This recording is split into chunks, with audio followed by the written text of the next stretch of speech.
Ju I përkisni brezit të parë apo të dytë në emigracion? Brezit parë. Brezit parë. Jam rrit të lind këtu, deri në moshë 18 vjeçare. Kam mbarur shkollën fillore Myredin Bashari në Lind Pogradecit. Sa bukur. Pastaj në kolegjin turk, gjimnaz në Cërik të Elbasanit. Në Cërik bët kolegjin? Ka qenë, kolegji Medreseja Iliria në fakt. Edhe është transferuar tashmë më duket në Elbasan. Pastaj si shkuat në Amerikë? Qëllimet e mia ishin për studiuar matematikë në fakt. Ju pëlqente matematika? Më duket është kemi një gjeni tjetër në Cërik, ë? Në Cërik ishte ideali, më duket, apo e ngatroj, nuk e di ku ishte, ideali që doli shumë mirë matematikë. Më duket se atje ishte. Mban se nuk e di. Ska gjë. Po, aty aplikova për matematikë në Ankara, në fakt.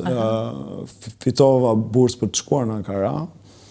U nisa, u regjistrova, qëndrova diku tek 3-4 javë. Në Ankara. Por në njëjtën kohë më doli lotaria për të shkuar në Amerikë. Sa e bukur. Doli të lotaria s'kishte lidhje me studimin, doli pavarësisht. Po, doli kisha aplikuar në fakt në vit 4, në fillim të vitit 4, në nëntor të vitit 4, 2006, diçka e tillë.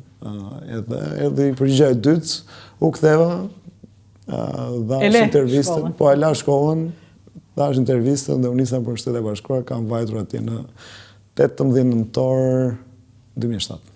Në 2007, si ja bëre për shkollë atje? Fillimisht kam, si gjithë shqiptarët, kam hyrë dikur, kam hyrë në punë, kam qenë në punë në një kafene që Dunkin Donuts, është shumë e famshme në pjesën veri të Amerikës, sidomos në zonën e Bostonit. Aty kam pas punu natën, nga ora 12 natës deri në 7-8 mëngjesit. Edhe e kam bërë diku te 8 muaj para se të regjistrohesha në shkollë. Dhe pas e vazhdova, dhe 2 vitet e tjera, full time, po që punë të plot edhe student. Për 3 vite. Në shkollë, si u regjistrove? Domethënë ishte e lehtë ose më saktë, jo ishte e lehtë, dua të di këtë gjë. Shkon me ëndra. Atje duhet punosh në një kafene, normal, ke punë, dhe pastaj thua tërhiqesh, thua po ja dhe e bëra shkollën, ky vend kaq I madh, apo ti s'dorëzohesh. Domethënë nuk kishte kështu dilema. Kisha dilema, isha I lodhur, të thënë të drejtën, isha një moshë shumë të vogël, 18-19 vjeç, por kisha një isha shumë I motivuar si person atë kohë, që doja të studioja, të arrija diçka, të kisha diçka timen. Do të thënë, si e programoje ti vazhdimin? Dita ime është shumë e programuar. Do të thënë, shkoja në punë, shkoja në shkollë, kishe oraret e shkollës, po të se çdo ditë nga hëna deri në të njëjtë. Po në shkollë, mund të regjistrohesh kollaj, domethënë ishte vështirë. Në atë kohë informacioni ishte shumë I pakët, se në 2007 deri në 2010 informacioni ishte duhet shkoje direkt në shkollë edhe ti mirë këto informacion. Dhe unë vizitova disa shkolla aty, kam jetuar në Worcester, Massachusetts si fillimisht. Flisja anglisht mirë? Flisja, komunikoj, po jo në atë nivel të shkollës. Po vazhdoje, s'ka, nuk të rishesha. Nuk isha çfarë humbje, domethënë. Po pra, dhe vazhdove. Ishe vetëm? Vetë kam qenë. Bravo. U mundova, bëra diçka për vete dhe për... Pastaj kur u futa në shkollë, ndryshuan gjërat? Po, besë ndryshuan gjërat, bëra shoqëri të re, me nacionale të ndryshme, nga Venezuela, Peru, Amerikan.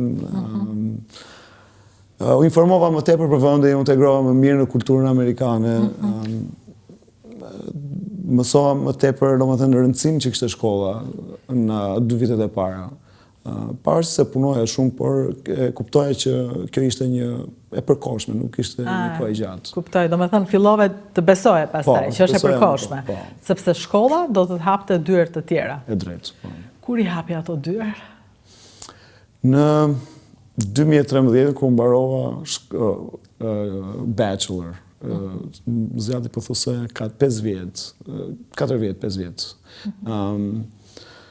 Aty kishe gjatë 3-4 muaj përpara se të mbaroja degën bachelor, më ofrua një punë edhe pothuajse bëja diku 4 fishin të asaj që unë merja si punëtor një kafe, ose 4-5 fishin në pagesë. Pagesë, po. Edhe aty e ndjeva vetën pak më të rëndësishme. Për momentin, po. Do me thënë, ajo është si punë e parë? Po, punë e parë ka qenë quhet Radio Frequency Application Engineer, që merret kryesisht me programimin e makinerive të rënda që bëjnë testimet e chipseve në prodhim në masë.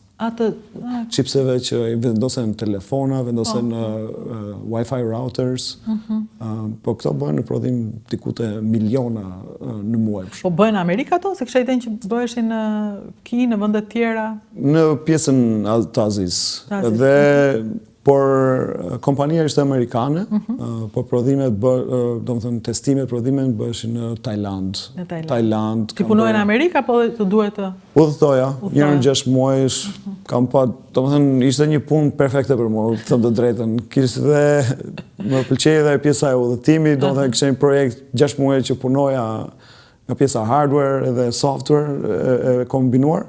Dhe më pas udhëtoja me klientin për ta futur në punë projektin. Shumë interesant. Më thënë ishte, ti gjete Amerikën ndërkaq. Aty kam gjetë nivelin, do më thënë, aty kam kuptuar më shumë rëndësinë e shkollës.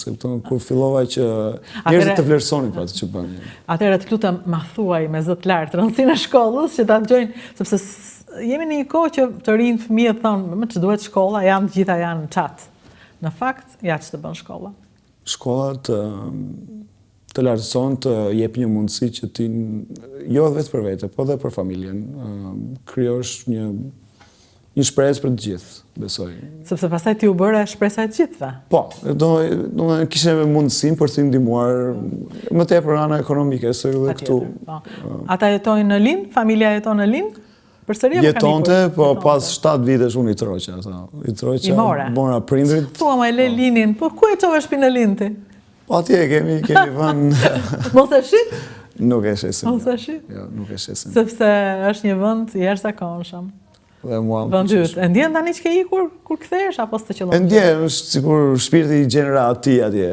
Pavarësisht se unë kam shumë vite që kam mik, por deri në moshë 14 vjeçare atje kam qenë edhe sikur sa herë që e vizitoj, gjej një reati. Ëndrat ku i shikon?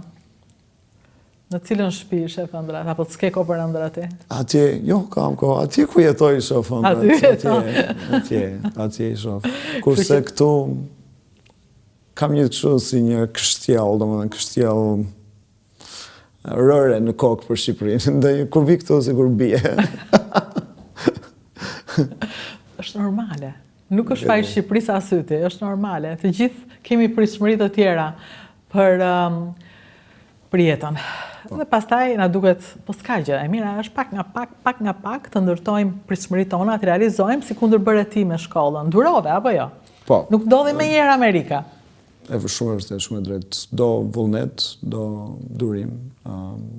Edhe support nga njerëzit që ke afër. Dhe një fjalë të mirë kur je në atë pozicion duhet nga njerëzit që punon, një kurrim. Po edhe marr rast, një falenderoj të gjithë. Kam pas punoj me njerëz edhe në pjesën e kafe, në gas station që kam punuar me njerëz që ja dini vlerë shkollë dhe më thoshin vazhdo, ecë përpara. Sa mirë. Para të thoshin po shkolla, ç'të duhet më rdjak? Mund e këton, po fokusi im ishte nga ana pozitive, edhe kështu e kam edhe si natyrë.